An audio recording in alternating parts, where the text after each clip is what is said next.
Isang magandang araw po sa ating lahat. Welcome po muli sa aking YouTube channel.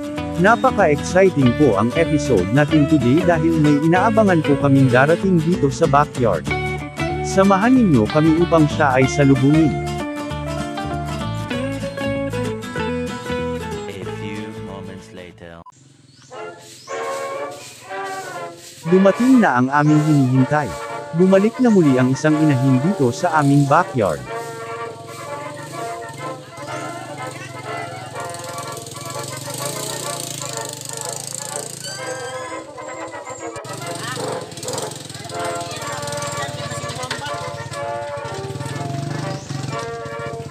Kung matatandaan, iniwan dito ang inahin na ito ng aming kamag-anak para makondisyon at mabulugan. Eto na naman siyang muli sa aming pangangalaga.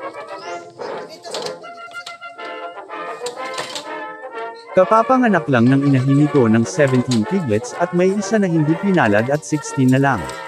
Nanay din po ito ng aming replacement boar na si Django. May mga previous episodes po ako patungkol sa inahin na ito simula ng noong pagpakondisyon at mabulugan sa aming pangangalaga. Ngayon ay balik uli siya dito sa amin. Welcome muli Mama Pig sa aming backyard. Sa unang araw ay bigyan na agad ng dewormer bilang paunang hakbang sa pagpakondisyon, hindi kasi na-monitor ang paglandi pagkatapos mahiwalay ang kanyang mga piglets ng may-ari kaya hintayin na lang din namin ang susunod na paglalandi.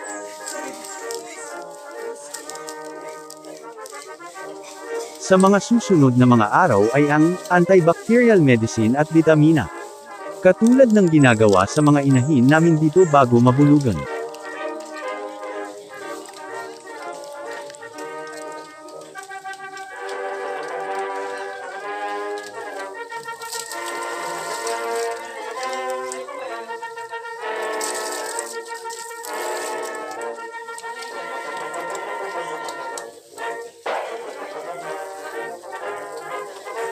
Nagkita na naman sila ni Nunay, ang katabing inahin. Dati po ay magkasama sila sa aming kamag-anak nang siya ay aming nabili. Kaya lang si Nunay ay nakunan ilang araw na ang nakalipas dahil sa sobrang stress. Ngayon ay halos magkasabay ang pagpapakondisyon sa kanila. Antabayanan natin ang kanilang paglalandi. Katulad kay Nunay ay ito rin ang gagamitin na antibacteria. Antibacteria lamang po ang gamit namin dahil walang available sa probinsya na bakuna laban sa parvovirus. Hindi man 100% na malabanan lahat na virus pero at least protektado din sa ibang virus o bakterya.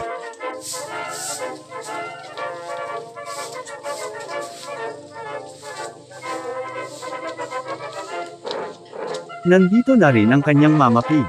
Si Django po ito ang aming soon-to-be replacement boar. Anak siya ng bagong inahin at ng aming barako dati na si Joey, na kamakailan ay nagpaalam na.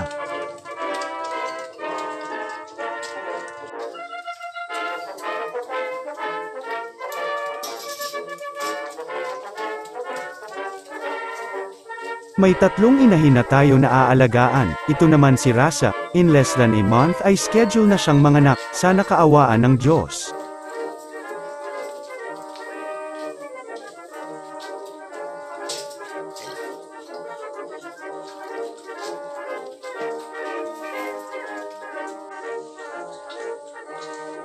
Welcome Mama Pig, ngayon ay papangalanan kita bilang si Mars.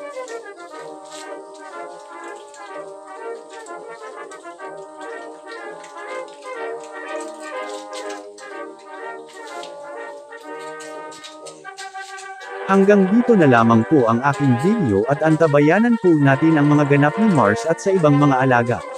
Maraming salamat sa panunood at happy farming po sa ating lahat.